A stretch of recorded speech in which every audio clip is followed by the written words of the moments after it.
তো hello guys, welcome to my channel Rasel explain. তো আজকের মানডে নাইট ড্র শুরুতে আমরা সবার প্রথমে সিএম পাঙ্ককে দেখতে পাই। তো সিএম পাঙ্কের সেগমেন্টটা ছিল এখানে ড্রু ম্যাকিন্টায়ার এগেনস্টে তার যে হেল ইন এ সেলেতে ম্যাচটা বুক হয়েছে সেইটা নিয়ে। আর সিএম পাঙ্ক এখানে সেটা নিয়েই কথা বলে। সিএম পাঙ্ক বলে যে সে সেই হেল ইন এ সেল ম্যাচটা এমনভাবে লড়বে যেন এটা তার জীবনের শেষ ম্যাচ। মানে বলতে গেলে সিএম পাঙ্ক তার যতটুকু ক্ষমতা আছে সবটুকু লাগিয়ে দেবে এই হেল ইন এ সেল ম্যাচটাতে। সিএম পাঙ্ক এখানে ফ্যান্সদের উদ্দেশ্যে বলে যে তোমরা যতটা ভাবো আমার মধ্যে তার থেকেও বেশি ম্যাচেস কিন্তু বাকি রয়েছে। তো এই কথাটা বলার মানে কি, ব্যাপারটা হচ্ছে যে আমি বাকিদের কথা না ছেড়ে দিলাম, আমি নিজের কথাটাই বলছি। আমি যখনই সিএম পাঙ্কের কোনো ম্যাচ হয় সেইটা দেখার পর আমি তোমাদেরকে প্রায় বলে থাকি যে সিএম পাঙ্ককে দেখে মনে হচ্ছে সিএম পাঙ্কের বয়স হয়ে গেছে, সিএম পাঙ্ক আগের মতো আর ভালো লড়তে পারছে না। তার হচ্ছে যে অল্পতেই প্রচণ্ড হাঁপিয়ে যাচ্ছে, সে তার মুভগুলো ঠিক করে পারফর্ম করতে পারছে না, দেখে মনে হচ্ছে যে জোর করে তাকে ম্যাচ রেসেল করানো হচ্ছে। মানে তার শরীর আর তার সঙ্গ একদমই দিচ্ছে না, আর হয়তো বেশি দিন সিএম পাঙ্ক লড়তে পারবে না। তো এই বিষয়টাই হয়তো সোশ্যাল মিডিয়াতে সিএম পাঙ্কের ফ্যান্সরা এই নিয়ে ট্রোল করে বা এই রকম কীভাবে ক্রিটিসাইজ করে। তো সেই জিনিসটা সিএম পাঙ্ক কিন্তু খুব ভালোভাবে নোটিস করেছে, আর তো সেই জন্যই সিএম পাঙ্ক এইরকম একটা অ্যান্সার দিয়েছে। এটা ড্রু ম্যাকিন্টায়ারের জন্য, আর আমাদের মতো যে সমস্ত ফ্যান্সরা ভাবে যে সিএম পাঙ্কের বয়স হয়ে গেছে, সে আর লড়তে পারবে না, তাদের জন্য। সিএম পাঙ্ক মুখে তো অনেক কিছু বলে, কিন্তু যখন ম্যাচ লড়ার ব্যাপারে আসে তখন আমরা স্পষ্ট দেখতে পাই যে সিএম পাঙ্কের কি হাল হয়। তো সিএম পাঙ্ক অনেক কটা ম্যাচ রেসেল করবে, এটা তো খুব ভালো কথা, কিন্তু দেখতে হবে যে সেই ম্যাচটা রেসেল করছে কিভাবে। এরপরে আমরা সেমাস ভার্সেস স্পিড ডানের মধ্যে ম্যাচ দেখতে পাই, আর এদের মধ্যে ম্যাচটা একেবারে কার্মেলো হেজ আর অ্যান্ড্রয়েডের মতো হয়ে গেছে। মানে শুধুমাত্র রেসলিং ভালো করে বলে প্রত্যেক সপ্তাহে এদের একটা ম্যাচ রেখে দেয়, আর এটা এদের ছিল যতদূর মনে পড়ে 3 নম্বর ম্যাচ। তো এখানে কি দেখতে পাই, আগের বারে কি হয়েছে যে সেমাস জিতেছে, তাই এবারে স্পিড ডানকে জিতাতে হবে, আর সেরকমই দেখতে পেলাম লাস্টের দিকে। এখানে আমরা দেখতে পেলাম যে স্পিড ডান একটু চিটিং করলো, মানে রেফারির মন অন্যদিকে চলে গেছিলো সেমাসের দিকে। আর তখন স্পিড ডান এখানে কি করে দেয় যে সে কোত্থেকে একটা বাঁশের মতো কীরকম ক্যান্ডোস্টিক টাইপের কিছু একটা নিয়ে সেমাসের মাথায় মেরে দেয়, আর তারপরে সেমাসেরই ফিনিশার ব্রোক কিক লাগিয়ে সেমাসকে এখানে পিন করে জিতে যায়। তো এই এদের মধ্যে মনে হচ্ছে এখন আরও ম্যাচ কন্টিনিউ হবে, আমরা হয়তো পরের সপ্তাহেও এদের মধ্যে আরেকটা ম্যাচ দেখতে পেয়ে যাবো। তো স্ম্যাকডাউনে রয়েছে অ্যান্ড্রয়েড আর কার্মেলো হেজ, আর রতে রয়েছে সেমাস আর স্পিড ডান। এরপর আমরা জেউসো আর ব্রন ব্রেকারের মধ্যে একটা প্রোমো সেগমেন্ট দেখতে পাই, এদের মধ্যে ইন্টার কন্টিনেন্টাল চ্যাম্পিয়নশিপের জন্য ম্যাচ হবে। এখানে দেখতে পাই এখানে ব্রন ব্রেকার জেউসোকে বলে দেয় যে তুই তোর ফ্যামিলি মেম্বার ছাড়া কিচ্ছু করতে পারিস না। এখানে ব্লাড লাইনের রেফারেন্স দেওয়া হয়, জেউসো আগে তো এককালে ব্লাড লাইনের সাহায্য নিয়েই জিততো। তো সেইটা নিয়ে বলা হয় যে ব্রন ব্রেকার এখানে বলে দেয় যে জেউসোকে যে তুই যখন থেকে তোর ফ্যামিলি থেকে আলাদা হয়ে গেছিস তোর তো ডাউনফল শুরু হয়ে গেছে, আর তুই তোর ফ্যামিলি মেম্বারদের ছাড়া কিছুই নোস, তুই জিততে পারবি না। আর এখানে জেউসও প্রচণ্ড রেগে যায় যেহেতু ব্লাড লাইনের কথা তোলা হয়েছে। আর এখানে জেউসও ব্রন ব্রেকারকে বলে দেয় যে তোর ক্যারিয়ার খুবই ছোট হয়ে যাবে ইন্টারকন্টিনেন্টাল চ্যাম্পিয়নশিপের সাথে, তোর এই টাইটেল রেনটাও ছোটো হবে, আর ম্যাচটা যেটা হবে আমাদের মধ্যে সেটাও খুবই ছোট হবে, একদম ঠিক তোর এনএফএল ক্যারিয়ারের মতো। তো জেউসও এখানে এনএফএল এর কথা কেন বললো, সেটা হচ্ছে যে এনএফএল হচ্ছে খুবই বিখ্যাত একটা খেলা আমেরিকার, আর ব্রন ব্রেকার এককালে এনএফএল খেলতো। আর সেইখানে কী হয়েছিল যে সেখানে তার ক্যারিয়ার খুবই কম সময়ের জন্য ছিল, সে এনএফএল খুব কম সময়ের জন্য খেলেছে, আর তারপরে সে রেসলিং জগতে চলে এসছে। ঠিক ব্রক লেসনারও এমনটাই করেছিল, ব্রক লেসনারও একসময় এনএফএল গেম খেলতো, আর তারপর সে রেসলিং জগতে চলে আসে। তো এইটা শোনার পর ব্রন ব্রেকার একটু কী হয় যে চেপে যায়, কারণ এনএফএল ক্যারিয়ার তো তার সত্যিই ছোটো ছিল, আর এখন জেউসও তার টাইটেল রেনও সেরকম ছোটো করে দেবে, আর ম্যাচটাও সেরকম ছোটো করে দেবে বলেছে। তো এখানে কী হয় যে আচমকাই ব্রন ব্রেকার জেউসের ওপর অ্যাটাক করে দেয়, তারপর রিংয়ের ভেতরে দৌড়াতে থাকে স্পিয়ার মারার জন্য, যেমনটা ব্রন ব্রেকার করে থাকে, এক প্রান্ত থেকে অপর প্রান্ত দৌড়ে জোরে একটা স্পিয়ার লাগিয়ে দেয়। কিন্তু এখানে উল্টো হয়ে যায়, দেখি যে ব্রন ব্রেকার রিংয়ের ভেতরে এদিক থেকে ওদিক দৌড়াচ্ছে, আর তার সুযোগ নিয়ে জেউসোই তাকে স্পিয়ার লাগিয়ে দেয়। তো এখানে জেউসোকেই আপার হ্যান্ড দেওয়া হচ্ছে, জেউসো ইন্টার কন্টিনেন্টাল চ্যাম্পিয়নশিপটা নিয়ে রেস করে, আর দাবি তোলে যে আমি এই চ্যাম্পিয়নশিপটা জিতবো, এটা আমার কাছেই চলে আসবে। আর এদিকে ব্রন ব্রেকার স্পিয়ার খেয়ে রিংয়ের মাঝখানে পড়ে রয়েছে। আর বিরক্তিকর বিষয় এটা যে পরের সপ্তাহেই এদের মধ্যে ইন্টার কন্টিনেন্টাল চ্যাম্পিয়নশিপের জন্য ম্যাচ অফিসিয়াল হয়ে গেছে। ভাবছিলাম যে ব্যাড ব্লাডে হবে, কিন্তু না, ব্যাড ব্লাড অবধি তো যাওয়ার দরকারই পড়লো না। পরের সপ্তাহে আমরা চ্যাম্পিয়নশিপ ম্যাচ দেখতে পেয়ে যাব। তো তার মানে ট্রিপল এইচ এখন প্রিমিয়াম লাইভ ইভেন্টের যেরকম ব্যান্ড বাজানো শুরু করেছে সেটা এখনও কন্টিনিউই রয়েছে। আর মনে হচ্ছে ব্যাড ব্লাডের ম্যাচ কার্ডটাও ব্যাসিন বার্লিনের মতোই বেকার হতে চলেছে। আর ডাব্লিউডাব্লিউ পরের সপ্তাহের মানডে নাইট ড্রয়ের জন্য ড্রু ম্যাকিন্টায়ারের রিটার্নটাও অফিসিয়াল করে দিয়েছে। আমরা ব্যাকস্টেজ থেকে রিয়া রিপ্লির সাথে ফিন ব্যালরের একটা সেগমেন্ট দেখতে পাই, যেখানে আমরা এটা জানতে পারি যে ডমিনিক কেন রিয়া রিপ্লিকে ছেড়ে লিভ মর্গানের কাছে গেছে। তো কী হয় যে ফিন ব্যালর রিয়া রিপ্লিকে বলে যে আমি ডমিনিককে বলেছিলাম যে রিয়া রিপ্লিকে ছেড়ে যেন সে লিভ মর্গানের কাছে চলে যায়, তাহলেই সে বেশি ভালো থাকবে। তো এটা পুরোপুরি ফিন ব্যালরের পরামর্শ ছিল, আর ফিন ব্যালরের পরামর্শ মেনে ডমিনিক সামারস্ল্যামেতে রিয়া রিপ্লিকে বিট্রে করে আর সে লিভ মর্গানের সাথে চলে যায়। তো এই পুরো যে এত কাণ্ড ঘটলো এর সব কিছুর পেছনে মাস্টার মাইন্ড হচ্ছে ফিন ব্যালরের। এরপর আমরা নিউডের সাথে জাজমেন্টের ম্যাচ দেখতে পাই ওয়ার্ল্ড ট্যাগ টিম চ্যাম্পিয়নশিপের জন্য। এখানে জাজমেন্টের তরফ থেকে জেডি ম্যাকডোনা আর ফিন ব্যালর লড়ছিল, আর এখানে আমরা দেখতে পেলাম যে জেভিয়ার রুডস আর কোফি কিংস্টন কিন্তু আলাদা কালারের ড্রেস পরে এসেছিল। সাধারণত কী হয় যে নিউডে একই কালারের ড্রেস পরে আসে খুবই রংচঙে, কিন্তু জেভিয়ার রুডস এখানে কালো পরে এসেছিল, যার মানেটা আমরা সকলেই জানি। আর এখানে কোফি কিংস্টন পরে এসেছিল সবুজ। তো কী হয় যে এখানে রিং সাইডে তো জাজমেন্ট ডে রয়েছে, জাজমেন্ট ডে তো ইন্টারফেয়ার করছিল, আর এখানে এলডাব্লিউও চলে আসে, এলডাব্লিউ এসে জাজমেন্ট ডের ওপরে অ্যাটাক করে দেয় জাজমেন্ট ডেকে সরানোর জন্য। আর কোফি কিংস্টন কী করে যে সবার ওপরে জাম্প মেরে দেয়, আর এইটা করতে গিয়ে আমরা দেখতে পাই যে কোফি কিংস্টন রিং সাইডেতেই ডমিনিক মিস্টেরিওর সাথে লড়াই করতে ব্যস্ত হয়ে যায়, আর রেফারি চলে যায় তাদেরকে ছাড়াতে। আর ওইদিকে রিংয়ের ভেতরে জেভিয়ার রুডস এখানে জেডি ম্যাকডোনাকে টপ রোপের ওপর থেকে এলবো ড্রপ লাগিয়ে দিয়ে পিন করে দেয়, কিন্তু যেহেতু রেফারি বাইরে কোফি কিংস্টনকে ছাড়াতে ব্যস্ত তাই জন্যে পিন তো হয় না, যার ফলে বড় একটা সুযোগ হাতছাড়া হয়ে যায়। আর তারপরে আমরা দেখতে পেলাম যে রিংয়ের ভেতরে ফিন ব্যালর তার ফিনিশার কুডা গ্রাস লাগায়, আর তারপরে এখানে তাদের টাইটেল সাকসেসফুলি রিটেন করে নেয়। আর একটা বিষয় হচ্ছে যে আমরা এখানে ম্যাচ শেষ হওয়ার পর দেখতে পেলাম যে জেভিয়ার রুডস আর কোফি কিংস্টনের সাথে একটু নিজেদের মধ্যে একটু ঝামেলা পেতে গেল, কারণ জেভিয়ার রুডস একদমই খুশি নয়। জেভিয়ার রুডসের মধ্যে কোফি কিংস্টনের জন্যই আজকের এই ম্যাচটা তারা হেরে গেল। কোফি কিংস্টন যদি বাইরে ডমিনিকের সাথে বিজি না থাকতো তাহলে এই ম্যাচটাতে রেফারি পুরো মনোযোগ দিত, আর এখানে পিন করে যখন জেভিয়ার রুডস জেডি ম্যাকডোনাকে পিন করেছিল তখন আমরা নতুন চ্যাম্পিয়ন দেখতে পেয়ে যেতাম। তো অনেক দিন ধরেই তো দেখছি যে জেভিয়ার রুডস হয়তো নিউডেকে বিট্রে করবে, এদের টিমটা ভাঙবে দেখছি, কিন্তু এখনও পর্যন্ত সেরকম কিছুই দেখতে পেলাম না। আজকের একটু ঝামেলা দেখতে পেলাম, কিন্তু পরে সেটা মিটমাট হয়ে যায়। ট্রিপল এইচের এটাই একটা বড় দোষ। ট্রিপল এইচ কী করে যে যেটা এক মাসে হয়ে যায় সেটাকে টেনে টেনে এক বছর অবধি নিয়ে যায়, আর ততক্ষণে ফ্যান্সদের সমস্ত ইন্টারেস্টই শেষ হয়ে যায়।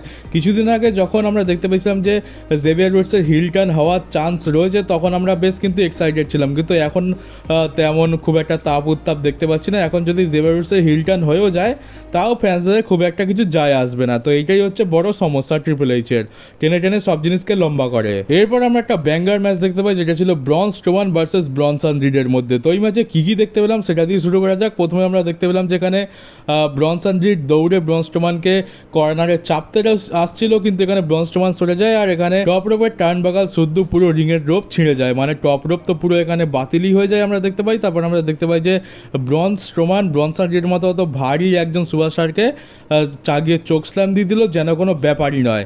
আর তারপর আমরা দেখতে পেলাম যে ব্রন স্ট্রোমান এখানে তার স্ট্রোমান এক্সপ্রেস ব্রনসন রিডকে মারতে যাচ্ছিল, কিন্তু কী হয় যে ব্রনসন রিড দর্শকদের মধ্যে থেকে একজন ফ্যানকে চাগিয়ে ব্রন স্ট্রোমানের গায়ে ছুঁড়ে ফেলে দেয়। অফকোর্স এই ফ্যানটাকে আগে থেকে ডাব্লিউডাব্লিউ সেট করে রেখেছিল, আর এটা হয়তো ডাব্লিউডাব্লিউর একজন কর্মচারী তাকে এই ব্রনসন রিড এরকম ছুঁড়ে ফেলেছে। অরিজিনাল ফ্যান হলে তো এরকম কখনোই করবে না ডাব্লিউডাব্লিউ। তো এটা আমরা দেখতে পেলাম, যেটা একটা নতুন জিনিস বলতে হবে। এতদিন তো আমরা শুধুমাত্র চেয়ার টেবিল ছুঁড়ে মারতে দেখেছি, এখন দেখছি দর্শককে তুলে ছুঁড়ে মারছে। তারপর আমরা দেখতে পাই যে ব্রন স্ট্রোমান ব্যারিকেডের কাছে গিয়ে ব্রনসন রিডকে ধাক্কা মেরে ব্যারিকেড ভেঙে দেয়। তারপর এটা মারামারি করতে করতে ব্যাক স্টেজে চলে যায়। এখানে ব্রন স্ট্রোমান একটা গল্পের কার উল্টে দেয়। তারপর আমরা দেখতে পাই যে ব্রনসন রিড এখানে দৌড়ে দৌড়ে এসে উপর থেকে ঝাঁপিয়ে ব্রন স্ট্রোমানের ওপরে পড়ে, আর ব্রন স্ট্রোমান দুখানা টেবিল রাখা ছিল তার মধ্যে ভেঙে ঢুকে যায়। আর তারপরে আমরা দেখতে পাই যে ব্রনসন রিড একটুখানি দাঁড়িয়ে উঠেছিল যা হোক করে, আর ব্রন স্ট্রোমান সেই ভাঙা টেবিল থেকে উঠেই ব্রনসন রিডকে জোরে ধাক্কা মেরে একটা পাতলা দিয়াল মতো ছিল, ওটা আগে থেকেই বানানো ছিল খুবই পাতলা দিয়াল, সেটা ভেঙে ভেতরে ঢুকে যায়। আর তারপরে এখানে সব কিছু শেষ হয়ে যায়। এখানে আমরা দেখতে পাই যে সমস্ত অফিসিয়ালসরা এসে ব্রনসন রিড আর ব্রন স্ট্রোমানকে চেক করছে। মোটামুটি বলতে গেলে আজকের ব্রন স্ট্রোমানকে একটু আপার হ্যান্ড দেওয়া হয়েছে। আগের বার ব্রন স্ট্রোমানের যা খারাপ অবস্থা হয়েছিল, গাড়ির ওপরে সুনামি লাগিয়ে দিয়েছিল, সেই রকম অত খারাপ অবস্থা ব্রন স্ট্রোমানের আজকের হয়নি। আজকের শেষ ম্যাচ ব্রন স্ট্রোমানকেই আপার হ্যান্ড দেওয়া হয়েছে বলতে হবে। আর মনে হচ্ছে এদের রাইভালরি এখন আমরা আরও কন্টিনিউ হতে দেখতে পাবো। এদের মধ্যে দুটো ম্যাচ তো হয়ে গেছে, হয়তো আমরা 3 নম্বর ম্যাচটাও দেখতে পাবো। আর প্রত্যেকটা ম্যাচই এক একটা ব্যাঙ্গার ম্যাচ হচ্ছে। আমি জানি না ডাব্লিউডাব্লিউ বা ট্রিপল এইচ কেন এদের মধ্যে যে ম্যাচগুলো হচ্ছে এগুলো প্রিমিয়াম লাইভ ইভেন্টে বুক করে না, এগুলো অনায়াসে প্রিমিয়াম লাইভ ইভেন্টে বুক করা যেত আর ফ্যান্সরা খুবই ইন্টারেস্ট সহ দেখতো। কিন্তু ট্রিপল এইচের চিন্তাভাবনা তো অনেক ওপরে, আর আমাদের মতো ছোটোখাটো মানুষ এইসব বিষয়ে আর কী বা ভাববে। তো যাকে যা করছে তাই করুক। এছাড়া আমরা ন্যাটালিয়া ভার্সেস জোই স্টার্কের মধ্যে ম্যাচ দেখতে পাই, যেখানে ন্যাটালিয়া জোই স্টার্ককে খুবই সহজে হারিয়ে দেয়। আর জোই স্টার্ক, সোনিয়া ডেভিল আর সেনা বেজলারের যে টিমটা তৈরি হয়েছিল পিওর ফিউশন কালেকটিভ, তো এদের নামের মতো এদের বুকিংটাও খুবই জঘন্য। তারপর আমরা স্যামি জেনের প্রোমো সেগমেন্ট দেখতে পাই। স্যামি জেন এখানে যেহেতু গান্থারকে চ্যালেঞ্জ করেছে ওয়ার্ল্ড হেভিওয়েট চ্যাম্পিয়নশিপের জন্য, কিন্তু গান্থার অ্যাকসেপ্ট করছে না। সেই জন্যই সে বলে যে গান্থার খুব ভালো করে জানে যে রেসেলমেনিয়া 40-তে কী হয়েছিল। রেসেলমেনিয়া 40-তে স্যামি জেন গান্থারকে হারিয়ে দিয়েছিল, আর সেই জন্যই গান্থার ভয় পাচ্ছে, সেই জন্য গান্থার তার চ্যালেঞ্জ অ্যাকসেপ্ট করছে না। আর স্যামি জেন তাকে ইন্টার কন্টিনেন্টাল চ্যাম্পিয়নশিপের জন্য হারিয়েছিল, আর যেটা এর আগে গান্থারকে কেউ করতে পারেনি। স্যামি জেনই প্রথম মেন রস্টারে আসার পর গান্থারকে হারিয়েছে, আর এবারে স্যামি জেনই ওয়ার্ল্ড হেভিওয়েট চ্যাম্পিয়নশিপের জন্য গান্থারকে হারাবে। সেই জন্য গান্থার খুবই ভয় পেয়ে গেছে, আর গান্থার সেই জন্য চ্যালেঞ্জ অ্যাকসেপ্ট করছে না। তো এবার বলতে বলতে গান্থার সহ লুডভিগ কাইজার দুজনেই চলে আসে, আর আমরা এটা বুঝতে পারি যে যেহেতু গান্থারের সাথে স্যামি জেনের ম্যাচ হবে, গান্থার অ্যাকসেপ্ট করুক আর না করুক, তো গান্থারের সাথে লড়ার আগে তার চেলা মানে চামচার সাথে তো লড়তেই হবে। তাই লুডভিগ কাইজারের সাথে পরের সপ্তাহে স্যামি জেনের ম্যাচ ফিক্স হয়ে যায়, আর লুডভিগ কাইজার এখানে স্যামি জেনের ওপর প্রথমে অ্যাটাক করে দেয়, আর তারপরে লুডভিগ কাইজার স্যামি জেনকে চেপে ধরে থাকে, আর গান্থার বলে দেয় যে সে তার চ্যালেঞ্জ এখনও অ্যাকসেপ্ট করবে না। আর তারপরে লুডভিগ কাইজার আবার তাকে তার ফিনিশার লাগাতে যাচ্ছিলো, কিন্তু স্যামি জেন এখানে আপার হ্যান্ড একটু পায়, মানে কী বলে ফাইট ব্যাক করে, আর এখানে লুডভিগ কাইজারকে সুপ্লেক্স লাগিয়ে দেয়। আর তারপরে গান্থারকে রিং থেকে পালিয়ে যেতে হয়, আর লুডভিগ কাইজারকেও স্যামি জেন এখানে মেরে মুড়ে রিং থেকে বের করে দেয়। তো শেষ পর্যন্ত প্রথমে স্যামি জেন মার খেলো, পরে কিন্তু স্যামি জেন একটু আপার হ্যান্ড পায়, আর যেটা বুঝতে পারছি যে আর কিছুদিনের মধ্যেই এদের মধ্যে ম্যাচ অফিসিয়াল হয়ে যাবে। আর এই ম্যাচটা যেন ডাব্লিউডাব্লিউ ব্যাড ব্লাডে অন্তত বুক করে, এটাকে আবার দেখি যে মানডে নাইট ড্রতে বুক না করে দেয়। তারপর আমরা বিয়াঙ্কা ব্লেয়ারের সাথে ইয়ো স্কাইয়ের ম্যাচ দেখতে পাই, আর ডাব্লিউডাব্লিউ বিয়াঙ্কা ব্লেয়ার আর জেড কার্গিলের সাথে কী করছে আর কী করতে চাইছে সেটা তো বোঝা মুশকিল। এদেরকে চ্যাম্পিয়ন কেন বানায়, আবার হারিয়ে কেন দেয়, আবার এদেরকে জেতায় কেন, আবার এদেরকে হারায় কেন, এটা তো ডাব্লিউডাব্লিউ মনে নিজেই কনফিউজ হয়ে গেছে কী করছে। কারণ আজকের এই ম্যাচটায় কী হয় যে আজকের এই ম্যাচটাতে বিয়াঙ্কা ব্লেয়ারকে ইয়ো স্কাই রোল করে পিন করে হারিয়ে দেয়, যেটা খুবই শকিং ছিল। বিয়াঙ্কা ব্লেয়ার আর জেড কার্গিল হেরে যাবে এটা তো একদমই মানা যায় না, কিন্তু এরা হারছে আর এদের বুকিং আরও খারাপ হচ্ছে দিন দিন।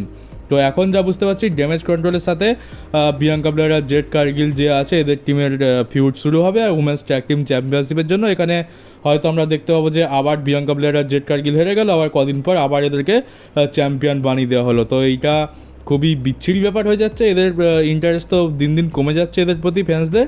আর ডাব্লিউডাব্লিউ যেভাবে এদের বুকিং করছে ফ্যান্সরা এদেরকে সিরিয়াসভাবে নেওয়াই বন্ধ করে দেবে আর কিছুদিন পর থেকে। আর এরপর আমরা মেইন ইভেন্টের ডমিনিক মিস্টেরিও ভার্সেস ডেমন প্রিস্টের মধ্যে ম্যাচ দেখতে পাই। আর আমরা একটা জিনিস নোটিস করি যেখানে ডমিনিক মিস্টেরিও কিন্তু থিম সং আর থিম সঙ্গের গ্রাফিক্সটা একটু চেঞ্জ হয়েছে। তো এখানে ম্যাচ শুরু হয়, এখানে জাজমেন্ট ডে পুরো রিং সাইডে থাকে। এখানে আমরা দেখতে পাই যে ডেমন প্রিস্ট খুবই ডমিনেট করে ডমিনিক মিস্টেরিওকে, এখানে জাজমেন্ট ডে বহুত ঝামেলা পাকায়, আর ডমিনিক মিস্টেরিওকে একসময় সাউথ অফ হেভেনও লাগিয়ে দেয়, পিন করে। কিন্তু এখানে লিভ মর্গান ডমিনিকের পাটা রিংয়ের সাইডে মানে রিংয়ের যে রোপ আছে সেখানে লাগিয়ে দেয়। আর তারপরে লিভ মর্গানকে এখানে কি করে যে রিয়ার ব্রিজ জোরে এসে একটা স্পিয়ার লাগিয়ে অ্যানাউন্সার টেবিলের ওপারে নিয়ে গিয়ে ফেলে দেয়। আমরা দেখতে পাই যে ম্যাচের লাস্টেতে পুরো জাজমেন্ট ডে এসে এখানে ডেমন প্রিস্টের উপরে অ্যাটাক করে দেয়, আর তারপর রিয়ার রিপ্লি বাঁচাতে আসে, তো রিয়ার রিপ্লিও মার খেয়ে যায়। দুজনে খুবই মার খাচ্ছিল, জেউস এখানে সেভ করতে আসে, কিন্তু ব্রন ব্রেকার কোথা থেকে এসে জেউসকে স্পিয়ার মেরে সাইডে লাগিয়ে দেয়। আর পুরো জাজমেন্ট ডে এখানে পুরো ডমিনেট করে, দুজনকেই খুব মারে, টেরর টুইন্সের একেবারে জাদু বানিয়ে দেয় পিটিয়ে। তারপরে মানডে নাইট ড্র এখানেই শেষ হয়ে যায়। তো এই ছিল আজকের মানডে নাইট ড্র। এবার তোমাদের উদ্দেশ্যে একটা কথা বলি, তোমরা অনেকে বলো যে আমি ডিটেলে মানডে নাইট ড্র বা স্ম্যাকডাউন এক্সপ্লেন করি না, তো আজকের আমি ডিটেলে মানডে নাইট ড্র এক্সপ্লেন করলাম, কিন্তু তোমরা দেখতেই পাচ্ছ যে ভিডিওটা কত লম্বা হয়ে গেছে।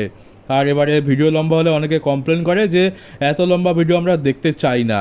তো এবার তোমরাই বলো আমি করবোটা কি। আমাকে যদি ছোটোখাটো 10 মিনিটের বা 12 মিনিটের ভিডিও বানাতে হয় তাহলে আমাকে বেশ কিছু জিনিস বাদ দিতে হবে আর শর্টে মারতে হবে, কিন্তু যদি ডিটেলে এক্সপ্লেন করতে চাই তাহলে ভিডিও কম করে হলেও 15 মিনিটের হয়ে যাবে।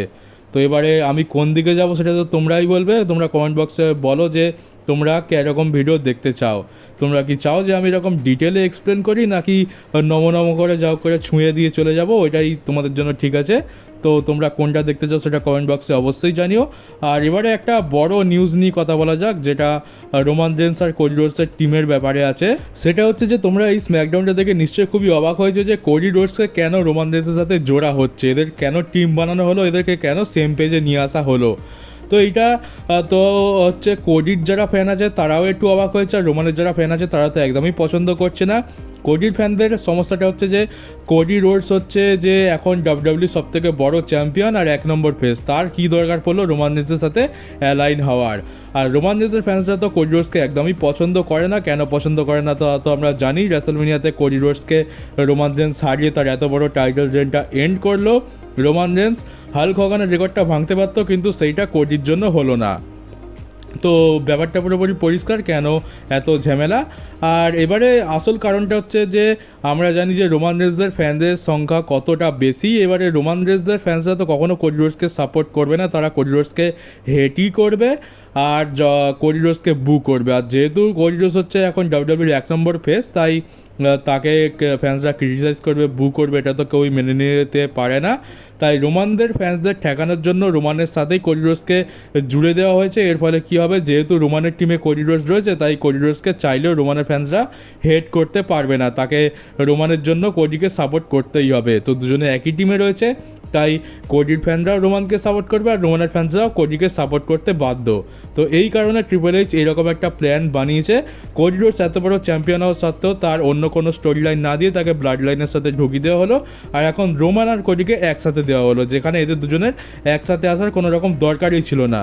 তো এইটা হচ্ছে রোমান আর কোডির টিম তৈরি করার কারণ। আশা করি তোমরা সকলেই বুঝতে পেরেছো যে কী কারণে ট্রিপল এইচ এইরকম একটা ডিসিশন নিয়েছে। এটা অনেকে ভালো চোখে দেখছে, আবার অনেকে খারাপ চোখে দেখছে। আমি তো ভালো চোখে দেখছি না, কারণ আমার মতে এদেরকে এখন আপাতত আলাদা রাখাই ভালো হবে। কারণ কোডি রোডস তো প্রায় দেখতে গেলে 2 বছরেরও বেশি সময় ধরে ব্লাড লাইনের সাথে স্টোরি লাইনে ছিল। এত কিছু হওয়ার পরেও আবার ব্লাড লাইনের সাথেই জোড়া, এটা ভালো লাগে না। কোডি রোডসের তো ব্লাড লাইন পেছনেই ছাড়ছে না দেখতে পাচ্ছি, তো এটা অতিরিক্ত হয়ে যাচ্ছে। রোমানের স্টোরি লাইন আলাদা চালানো উচিত আর কোডির স্টোরি লাইনটা আলাদা চালানো উচিত। বারবার দুজনকে একসাথে জোড়াটা খুব একটা ভালো জিনিস তো মনে হচ্ছে না। তো এদের এই স্টোরি লাইনের উপরে আমার এই মতামত। এবার তোমাদের মতামত কি তোমরা অবশ্যই কমেন্ট বক্সে জানাতে পারো আমাকে। তো চলো গাইস, এই ভিডিওটা এই পর্যন্ত ছিল, অনেক লম্বা হয়ে গেল বুঝতে পারছি।